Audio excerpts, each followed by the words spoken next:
मावळच्या विसापूर किल्ल्याच्या पायथ्याला रक्षकच भक्षक बनल्याची घटना घडली आहे। मद्यधुंद अवस्थेत कर्तव्यावर असलेल्या पोलीस शिपायानं चिमुकलीचा विनयभंग केलेला आहे। नराधम पोलीस शिपाई सचिन सस्तेला लोणावळा ग्रामीण पोलिसांनी अटक केली।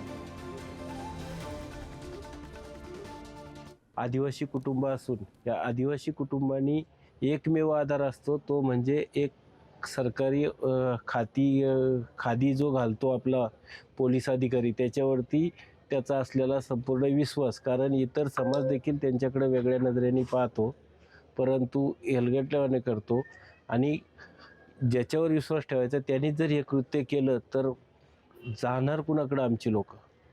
आमच्या लोकांना न्याय मिळणार कसा आणि कुठं?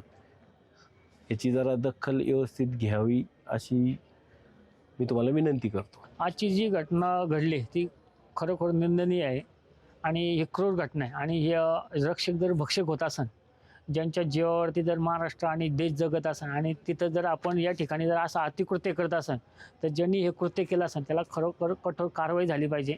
त्याच्या आदिवासी समाज या नात्यानं मी सांगतो की त्याच्या अॅट्रॉसिटीचा गुन्हा दाखल झाला पाहिजे, पहिली आमची सर्वात मोठी मागणी असेल। आणि जिथं आपण सहकारची भूमिका, आदिवासी लोकांचा जर त्याचं आजचं पोट जर त्यांचा आजचा जर धंदा नाही झाला तर त्यांनी उद्या करायचं काय, ह्या दृष्टिकोनातून ज्यांनी कोणी हे कृत्य केले त्याला आहे ना सर्वात जास्त आणि त्याची सर्वात जास्त आदिवासी समाजाच्या वतीने सांगतो तो सस्पेंड पण झाला पाहिजे।